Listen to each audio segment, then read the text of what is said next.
Friends, hope you all are well.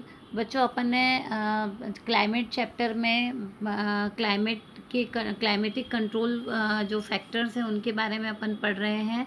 पहला factor जो था अपना वो अपन ने पढ़ा था लैटीट्यूड, कि लैटीट्यूड किस तरीके से क्लाइमेट को कंट्रोल करता है। नेक्स्ट अब हम पढ़ेंगे एल्टीट्यूड के बारे में।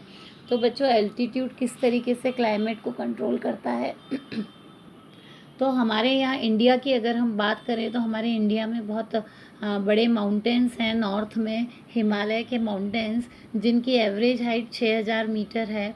और इंडिया जो एक है, इंडिया में एक तरफ तो नॉर्थ में माउंटेन्स है और नीचे साउथ में कोस्टल एरिया है, जो कि करीब उसकी ऊंचाई 30 मीटर एलिवेटेड एरिया है उसका, जो कि समुद्र से हमारी ज़मीन जो थल है हमारा वो समुद्र से 30 मीटर ऊपर है। तो हिमालय जो है बेटा वो हमारे को सेंट्रल एशिया से आने वाली जो ठंडी हवाएं रहती हैं उनको हमारे कंट्री में आने से रोकते हैं। वो हमारे लिए एक बैरियर का काम करते हैं। और ये सब इसलिए है क्योंकि ये जो माउंटेन्स है ये हमारे जो सेंट्रल एशिया में जितनी ठंड पड़ती है उसको उसके कंपैरिजन में हमारे यहाँ पर इन पहाड़ों की वजह से ठंड कम पड़ती है। और किसी भी एरिया का, जो ये मैं आपको बार बार बता रही हूँ कि किसी भी एरिया की क्लाइमेट को बहुत सारे फैक्टर्स पर डिपेंड करता है। जैसा कि हमने अभी पढ़ा था ऊपर, मैं बता चुकी हूँ आपको कि latitude, altitude, pressure, wind system, distance from the sea, ocean currents and relief features. तो बच्चों, अभी मैं आपको एल्टीट्यूड के बारे में थोड़ा सा और डिस्क्राइब करके उसको मैं समझाऊंगी आपको कि एल्टीट्यूड जो है वो हमने यहाँ अभी पिछले उसमें पढ़ा था कि लैटीट्यूड के बारे में पढ़ा था कि लैटीट्यूड के ऊपर डिपेंड करता है कि किसी भी जगह की क्लाइमेट कैसे उसके ऊपर डिपेंड करती है। अब हम पढ़ेंगे एल्टीट्यूड। तो एल्टीट्यूड जो है उसके ऊपर भी क्लाइमेटिक कंडीशंस डिपेंड करती है। एल्टीट्यूड क्या है?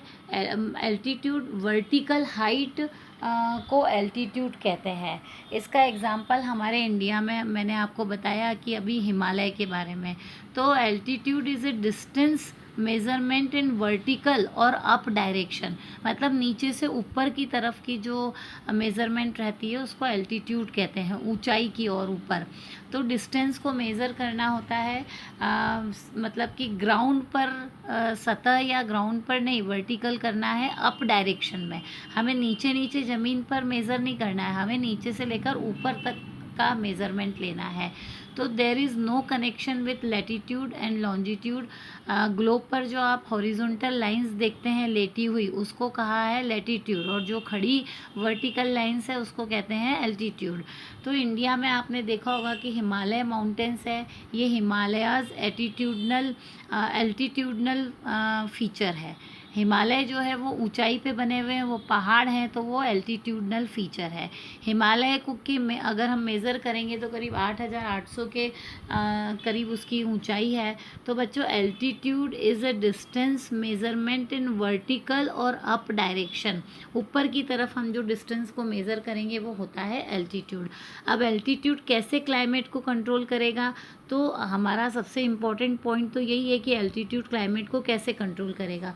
तो बच्चों, as we go up from the surface of the earth to higher altitude, जैसे जैसे हम धरती की सतह से ऊपर चढ़ते जाएंगे, जब हम अर्थ सरफेस मतलब समुद्र की ऊपर की ओर जाएंगे, तो as we go up from the surface of the earth to higher altitude, तो आप जैसे जैसे ऊपर जाओगे तो पहाड़ पर चढ़ते जाओगे तो the atmosphere become lesser dense and the temperature decreases. Atmosphere जो है वो कम डेंस हो जाता है और टेम्परेचर कम होता जाता है। ऊपर पहाड़ों पर जाकर ठंड होने लगती है। आप जैसे जैसे ऊपर जाते जाओगे टेम्परेचर कम होता जाएगा, क्योंकि एयर पार्टिकल्स वहाँ पर एटमॉस्फेयर जो होता है वो लेस डेंस होता है, क्योंकि green house gases earth surface के पास ज़्यादा होती है। ऊपर ज़्यादा ठंड होती है क्योंकि एटमॉस्फेयर क्लियर होता है, हवाएं बहुत चलती हैं। एटमॉस्फेयर क्लियर रहता है और मतलब एटमॉस्फेयर डेंस नहीं रहता है, हल्का हल्का रहता है।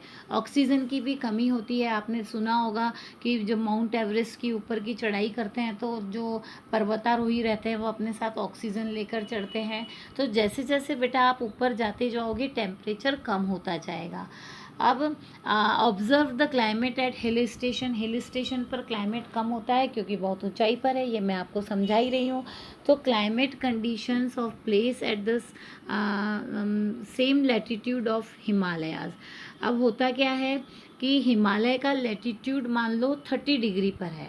बच्चों एक एग्जाम्पल के थ्रू मैं आपको समझाती हूँ कि जैसे हिमालय का जो लैटिट्यूड है, ग्लोब पर आप देखोगे कि हिमालय का लैटिट्यूड जो है वो 30 डिग्री पर है, और वहीं हम देखेंगे कि ईरान का भी लैटिट्यूड 30 डिग्री पर है। तो हिमालय और ईरान का लैटिट्यूड तो सेम है, पर दोनों जगह सन रेज सेम जा रही है, सनरेज दोनों जगह सेम जा रही है, लेकिन हिमालय पर तो बर्फ़ जमी है और ईरान में आप जाओगे तो वहाँ पर तो आपको इतनी तेज़ धूप है कि आपके पैर जलने लगेंगे।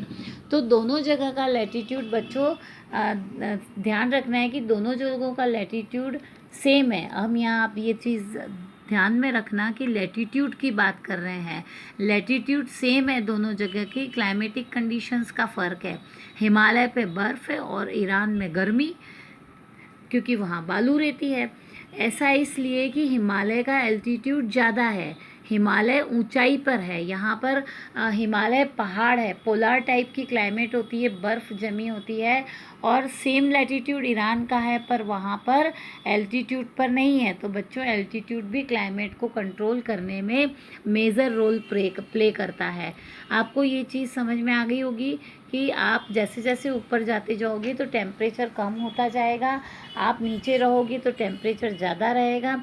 Therefore climatic conditions at higher altitude varies from that of lower altitude.